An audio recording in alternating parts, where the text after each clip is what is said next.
galab wanaagsan daawadayaal qodobada ugu waaweyn ee aad barnaamijkan ku daawan doontaan waxaa qayb ka noqonaya maxaa ka jira wararka sheegaya in taliyihii hore ee ciidanka xoogga dalka Odawaa Yuusuf Raage uu si rasmi ah ugu biiray xubnaha mucaaradka isla markaana uu ka qayb gali doono kulan Muqdisho ay ku qaban doonaan siyaasiyiin uu hogaaminayo madaxweynihii hore ee Soomaaliya Sheekh Shariif Sheekh Axmed xogta arrintan oo saacadihii ugu dambeeyay si weyn u qabsatay baraha bulshada xogaha cusub ee ka soo baxaya faahfaahinno cusub oo arrintan ku saabsan ayaan daawadayaal muuqaalkan idinkugu soo gudbinaynaa sidoo kale qodobada kale ee aad barnaamijka ku daawan doontaan waxaa qayb ka noqonaya taliye Sanay Cabdulle oo war la yaab leh ka soo saaray wararkii sheegayay in ciidamada dawladda Soomaaliya ah la dul dhigay gurigiisii war cusub ayuu ka soo saaray arrintaas muxuu ka yiri haddaba Sanay Cabdulle wararka sheegaya in ciidanka dawladda gaar ahaan ciidanka loo yaqaano gorgor la kordhigay saldhigii ama la dul dhigay saldhigii iyo sidoo kale gurigii uu ka deganaa degmada Gubadley ee gobolka Banaadir faahfaahinno cusub ayaan sidoo kale daawadayaal muuqaalkan idinkugu soo gudbinaynaa qodobada kale ee aad barnaamijkeena ku daawan doontaan waxaa qayb ka noqonaya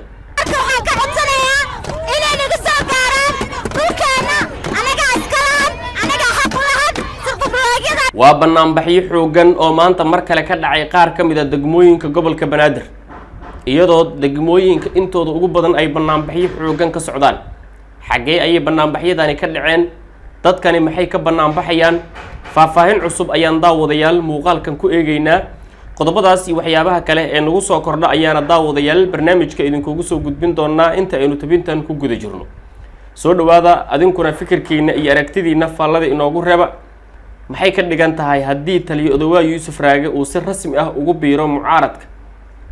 suurtagal sama tahay inay mucaaradku imika milkiyaan taliyihii hore ee ciidanka xoogga dalka Soomaaliya General Odawaa Yuusuf Raage fikradiina iyo aragtidiina faallada inoogu reeba warar lagu baahiyay baraha bulshada ayaa sheegaya in sareeyo gaas General Odawaa Yuusuf Raage taliyihii hore ee ciidanka xoogga dalka Soomaaliya uu ku biiray garabka mucaaradka waxaana sidoo kale la sheegay in maalmaha soo socda uu ku biiri doono shirarka mucaaradka gaar ahaan beelaha Hawiye ee looga soo horjeedo madaxweyne Xasan Sheekh Maxamuud shirarkaas ayaana la filayaa sida ay wararku sheegayaan in lagu dhex arki doono taliyihii hore ee ciidanka xoogga dalka Soomaaliya General Odawaa Yuusuf Raage dhinaca kale xoguhu waxay sheegayaan in Odawaa uu ka mid noqon doono saraakiisha hogaamin doonta badbaado qaran laba inkastoo warkaas aan si rasmi ah loo xaqiijin haddana warar arrintan ku saabsan ayaa baraha bulshada lagu baahiyay oo ku saabsan in taliye Odawaa uu noqon karo hoggaanka abaabulka ciidanka cusub ee markaa badbaado qaran labo Odawaa waxa uu ka soo jeedaa dabcan beesha Abgaal waana mid ka mid ah beelaha sida weyn hardanka culus ugu jira inay mar kale ku guuleystaan xilka madaxweynaha Soomaaliya sidoo kale waxaa jira saraakiil kale oo la leeyahay waxay gacan saar xoogan la leeyihiin taliye Odawaa Yuusuf Raage iyadoo sidoo kale madaxweyne Xasan Sheekh Maxamuud uu dhinaciisa isaguna wado go'aano iyo sidoo kale kulamo gooni ah oo la yeelanayo saraakiisha ciidanka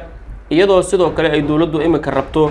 ragga looga cabsi qabo inay badbaado qaran hoggaankeeda qayb ka noqdaan in dabcan hubka ay hayaan laga qaado warar la helay ayaa dhinaca kale sheegaya in ciidan la dul dhigay gurigii uu Muqdisho ka deganaa General Sanay Cabdulle oo ka mid ahaa saraakiisha ciidanka xoogga dalka Soomaaliya waxaana sidoo kale la sheegay in Sanay gurigiisii iyo saldhigii uu deganaa oo ku yaalay degmada Gubadley ee gobolka Banaadir la geeyay ciidamo dheeraad ah oo isugu jira ciidanka gorgor iyo sidoo kale ciidanka booliis iyo militaro qaybta specialka waa sida ay xoguhu sheegayaan ilaa shalay ilaa maanta waxaa si weyn baraha bulshada u qabsaday arrintan iyadoo sidoo kale dhinaca kale Sanay Cabdulle la leeyahay wuxuu ka mid yahay ragga hogaaminaya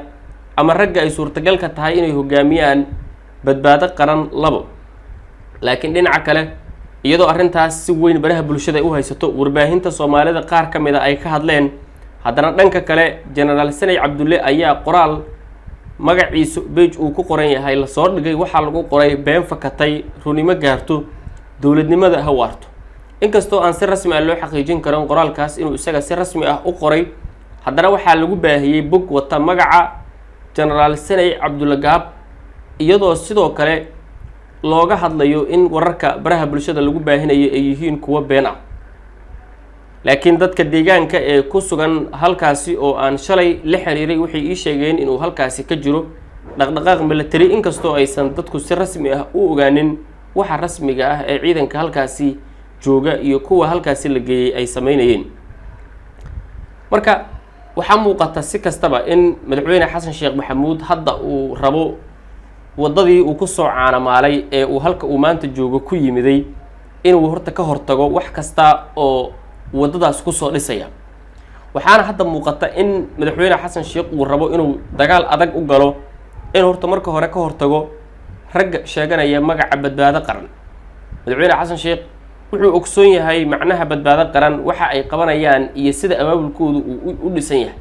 marka dad badan oo arrimaha siyaasadda aada ugu dhoondoloola iyo dhinaca ammaanka waxay leeyihiin dowladdu imika waxay qaaday tallaabooyin ay hubka uga dhigayso saraakiisha sida sanay cabdulle oo kale ah ee markaa ciidamada iyo hubka badan iyagu maamula waxaana hadda muuqata dhaqdhaqaaq xooggan oo military inay markaa dowladdu rabto inay ku qaado saraakiishaas oo la rumaysan yahay inay noqon karaan ragga ay suurtagalka tahay inay abaabul sameeyaan madaxweyne xasan sheekh ayaana raba inuu markaa isagu dhiso dowlad ka xooggan dowladihii hore ee dalka soo mari jiray wuxuu sidoo kale rabaa inuu dhiso dowlad awooddeeda ay tahay awoodda dowladda dhexe dowlad mucaaradka ka awood badan oo xooggan sida uu markaa qorshuhu yahay turkiga ayaa dhinaca kale isagu markaa kaalin xooggan ka qaadanaya dhaqaalaha saanada ciidan tababarada ciidanka xoogga dalka waana mid ka mid a fursadaha ugu waaweyn ee imika la tilmaami karo ee uu haysto madaxweyne xasan sheekh maxamuud ugu dambeyntii daawadayaal dhinaca kale magaalada muqdisho maanta waxaa ka dhacay banaanbaxyo xooggan oo ay dhigeen dadka shacabka ah ee muqdisho ku nool arrinta dhulka waa mowduuca ugu weyn ee dadka muqdisho ku nool dhowrkii bilood ee ugu dambeeyey ay si weyn uga cabanayeen maanta degmooyinka qaar sida boondheere waxaa ka dhacay banaanbaxyo dadka shacabka ah ay dhigeen iyagoo ka soo horjeeda dhul boob ay sheegeen in lagu hayo dhul ay sharciyadiisa leeyihiin waana kuwan qaar ka mid ah dadkii banaanbaxyada dhigay maanta waxaan ka codsanayaa inay naga soo gaaraan dhulkeena anaga iskalaad anaga xaq u lahan sirqubuloogyada anaga leh walaalyaa naga soo caawiya intaasaan iga codsanan ganacsadayaashana hana dhaafaan oo dadka masaakiinta ha dhaaf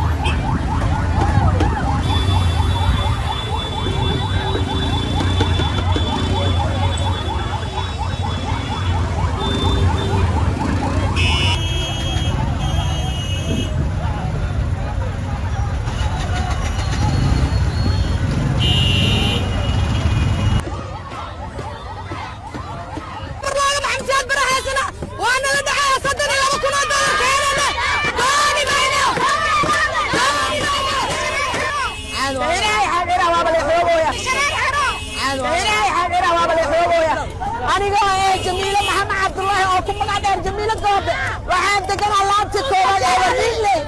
guriga aniga aan leeyahay iyo dadkayga oo ila degan sabarlooda bilmatariya iyo waxaa haysanaa sabarlooda international haysanaa ninaa noo yimid wuxuu yidhi dhulkan inaad ku sii noolaatida xaq mali dad faqaraad tihiin markaan dhahno walaalow oo yidhi agacamusba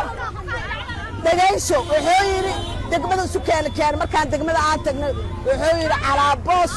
$32,000 rabaa ninka ay sii hayn waa iga baxa xaafadda dadku waa faarujiyeen annagaa iska leh manihin danguud ma lihin dhul dawla ma lihin waa dhula annaga aan leenahay oo fax ka fax madaxtooyada hoosteeda waa kaas dabaqaas waxaa degannahay wardhigle laanta koowaad jenaraal daa'uud dhulka annagaa iska leh sabar loogoo noo leeyahay waana la boobaya waxay dhaheen jida idiin bixineena jidkan $32,000 keena guryihiina waa la duminaa guri sharciyeysan waaye sabar loogoo leeyahay damanyaala haysanaa sabar looga maxamsiyaad bara haysanaa waana la dhacaya $32,000 keenana dooni mayno waxaan ka codsanayaa inay naga soo gaaraan